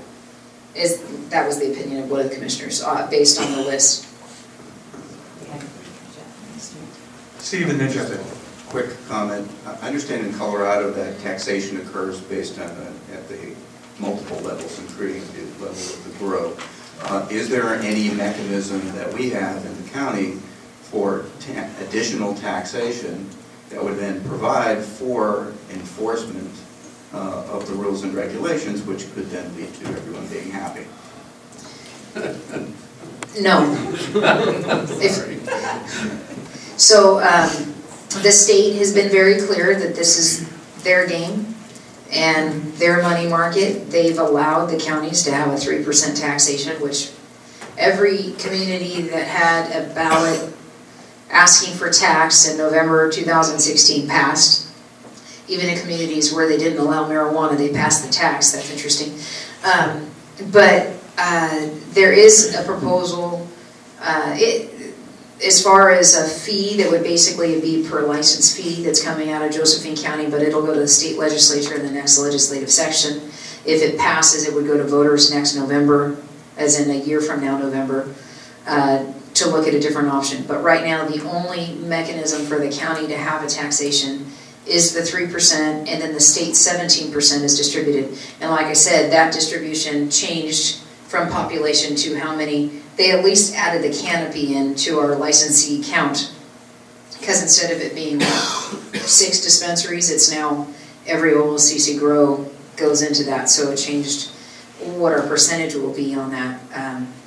But there's no way to guess how much money that will bring into the county, and, yeah. Jeff? Just one last comment. You had me leaning in your direction until I just heard that there are no teeth in this thing. So what's the point? If we leave it to the discretion of county commissioners and they say, no, we want to disregard it, then there's no teeth. There's no point in going any further. If it either has to be a regulation that is enforced or it has to be one that is disregarded completely. And what I just heard you say was there's one that won't go for strict enforcement, which again mitigates the entire. That's not what I said. I said he doesn't want the application to be based on neighbors' complaints. Being that the approval of an application can't be stopped just by neighbors' complaints, because the same thing that we heard in presentation earlier was neighbors have been disputing water lines and property lines forever, and you don't know what the motivation is. Now the complaint can have specific listed things that they can mitigate in that application, but just saying a neighbor opposes is not enough for that application to not be approved, is all I was saying by that. And his statement was, if there's any piece of this that requires neighbors' approval, then he wouldn't vote for that. So if it requires neighbors' approval, it won't get that commissioner's support. Isn't that what I just said? No, you said there's no teeth to any part of it. I'm just saying in the application, that was one piece of an application in this proposal, was it still would have the notification to the neighbors and it would give them a chance to register objections, but that doesn't mean that's where it stops. That person has a right to mitigate those objections and make them right. And then they go forward or not. So there's a due process, essentially, is what it is, and everybody has a right to due process. Renee, hold on. Cedar has one. Cedar, go ahead. As a Williams resident, with all due respect to the Williams CAC and their hard work, I don't believe that they could be described as pro-regulated cannabis industry. And I don't think that there was a consensus about those setbacks. Renee? Just to make a note, I'm gonna forget your name. In the home occupation process, what happens is a notice goes out to all the neighbors that are in a certain proximity of your future business. And they then receive that notification, and they have the right to participate in the process by thumbs up, thumb down, making comments. But having had home occupation and going through the process, they aren't the make or break of whether or not you get your home occupation. They just are allowed to participate in the process because you want your neighbors, you know, if you're going to open up a paint, you know, auto body store next to your 80-year-old grandmother's place, you want to have a say in what's going on and know about it and be able to speak on it. So that's all it is. It's just one part of the process of the neighbors being allowed to speak. And I just want to respond to that. And I would understand exactly what you're saying if we haven't already seen our political leaders disregard 64% of the population of this county.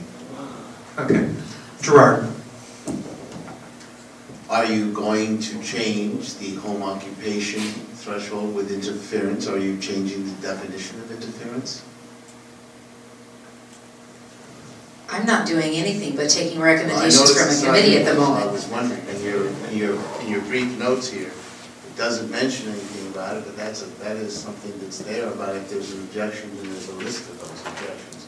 Are you trying to, is the BCC trying to remove the established priority of residential use, for instance, which is clearly also stated in there? So based on what I saw in Valerie's presentation and the bullet point, residential use is still primary function. But if you make it so that you take out, or you have, for instance, in this particular instance where you're saying that one of the commissioners says that if there is anything in favor of that, he's not going to vote for it. Are we going to have the existing ordinance code left the way it is with some changes, or are you going to create a new home occupation? So you guys currently made a recommendation of these proposals, and or rather, these proposals with these bullet points, or using that system to do it, I believe it would potentially require a change of home occupation to require farming or agricultural commercial to be included in the home occupation. So we'd have to define where in home occupation it would be required. So it would require that to be added to the home occupation portion. As far as defining interference, I don't think I would change what's in there. It's already defined. And so, but I can tell you that what the commissioners are looking at is this other one, having had received no other recommendations from anybody. So the other one doesn't change the definition of interference either, because that's currently in the rural residential code related to farm and rural residential. So that remains. With the caveat that it cannot interfere with the residential use. It doesn't. It says with the neighbor's residential use. That's already in there. So that will stay? Yes. Has it been recommended to remove it anywhere? No, I'm asking you because there's been... I thought I answered that already. It's not being recommended to change. I think it's fair to say, Lily, that there's been discussions that you have ad-libbed that aren't on here, and I want to know, for instance, it doesn't say anywhere in here that one of the commissioners has already said what you said. So I'm assuming that what you're saying is things that you know, and you're adding to this that could affect this outcome of this. I just said what one commissioner said that he was taking into consideration. It didn't change a recommendation. I just heard one commissioner say, if you have a piece in there that requires approval of neighbors to go forward, it will put neighbor versus neighbor, and I won't approve going forward with that. That was one commissioner's opinion. It takes two commissioners to get something to move forward. What I'm saying is that's why I'm asking these questions, because it's logical to think if that's something that's not on this list, maybe something else is changing that you know about that we don't have on this list. I made this list. For the punch list, I'm talking about the one. So is there anything else that's why I'm asking these questions, Lily, is to find out, is there anything else that we don't know about that's not being mentioned on this printed list that you gave us as this? Have you read it yet? I made that list. That's Valerie's list. This one right here, this list. You didn't make that one, did you? No, that was, Director Schmelzer made that, to give us a summary of what these changes were. Because Commissioner DeYoung, at the request of the commissioners, brought back a list of recommendations. This is the recommendations that he brought back. This was the summary of those recommendations. Wrong one. This one. That one is the summary of those recommendations. And in the conversation today, that was one of the things the commissioner said. I haven't read this yet. I got it today. Okay, so there's nothing you know of then? Not that I know of, no. Okay. I also know is everything's still on the table for Thursday. That's... well, we're going to take a vote on whether or not... To move this forward, yes. So, having said that, we have a first and a second on this motion to approve, to move Valerie's proposal forward to the commissioners for review. Any further discussion? All those in favor, raise your hand. All those opposed? Any abstain? The ayes have it, and we'll move forward. It's 5-3.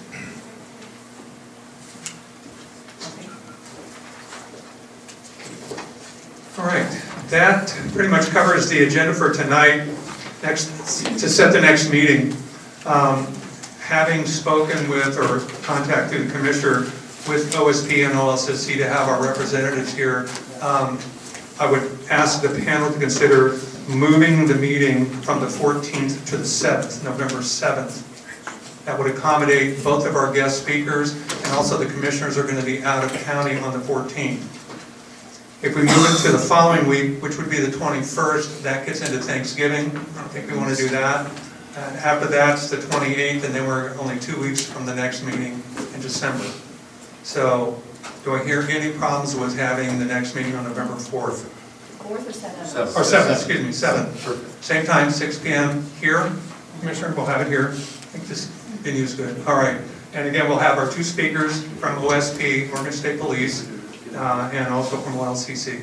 Sean? Mr. Chair, can we have we have a 5-3 on the vote, 3 opposed, 5 in favor? Yes. But there's 9 members. Did you vote? I did not vote. Okay. Did you abstain? I'll abstain as chair. You don't have to. Okay. Go ahead.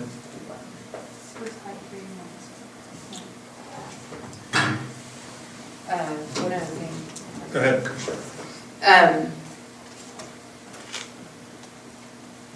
So,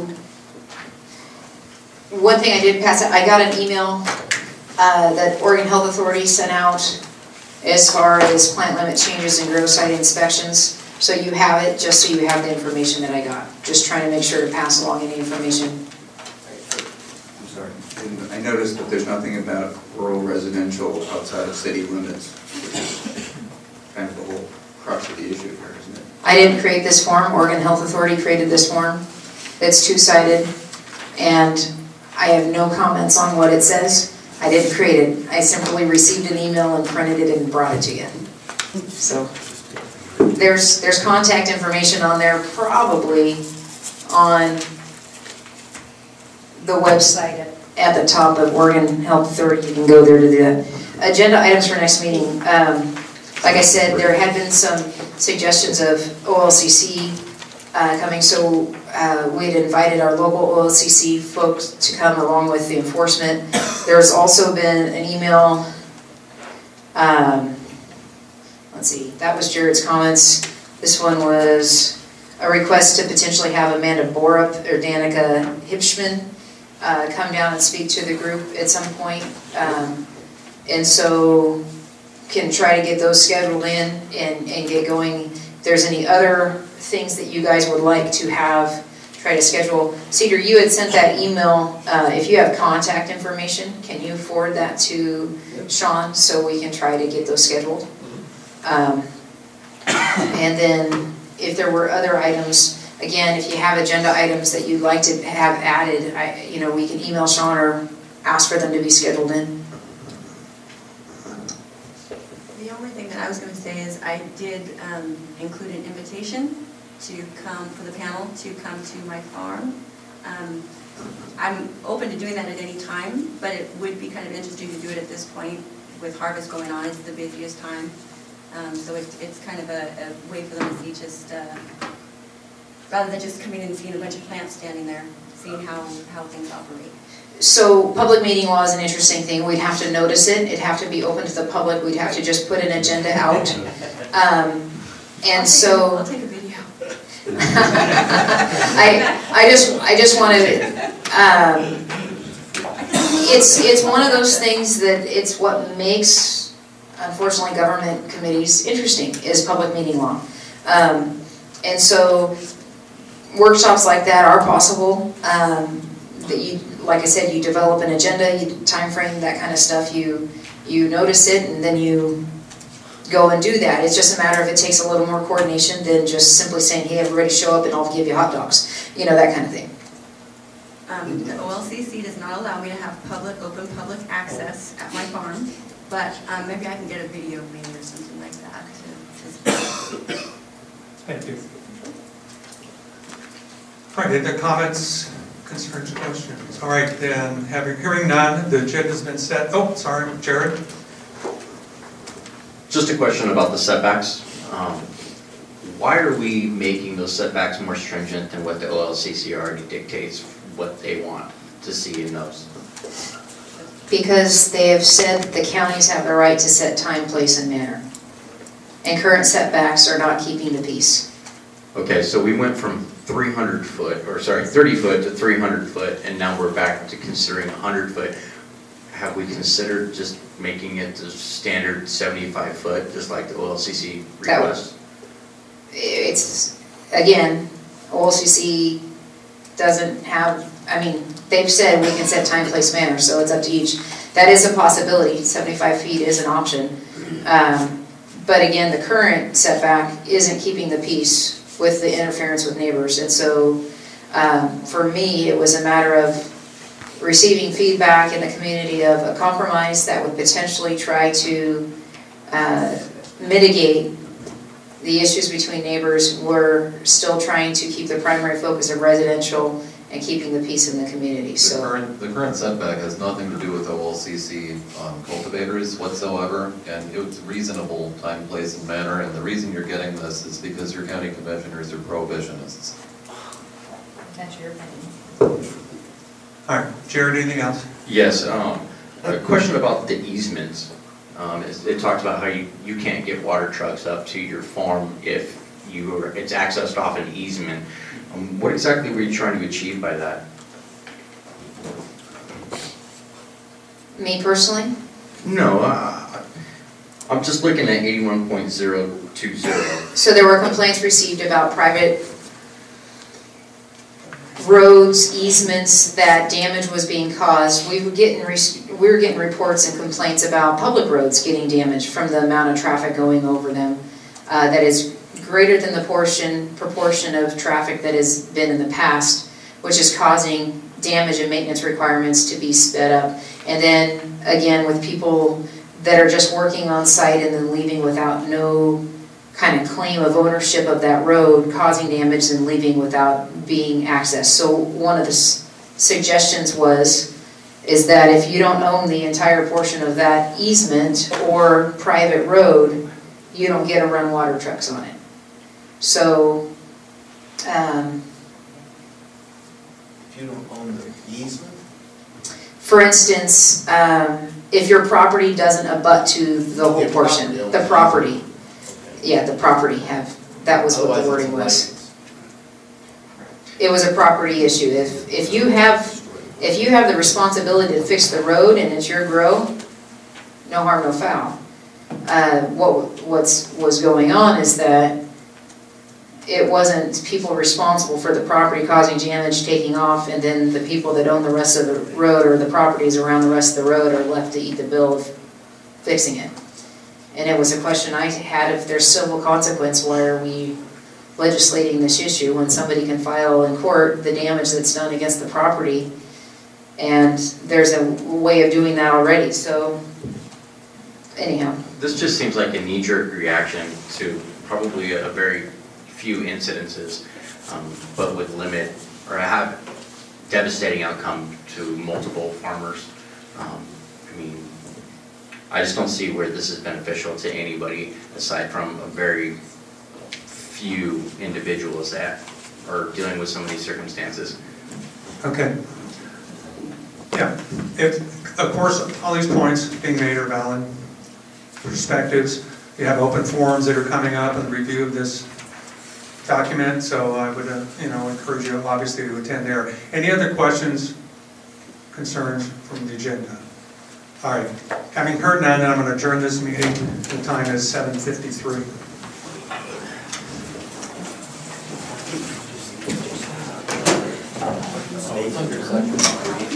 Thanks for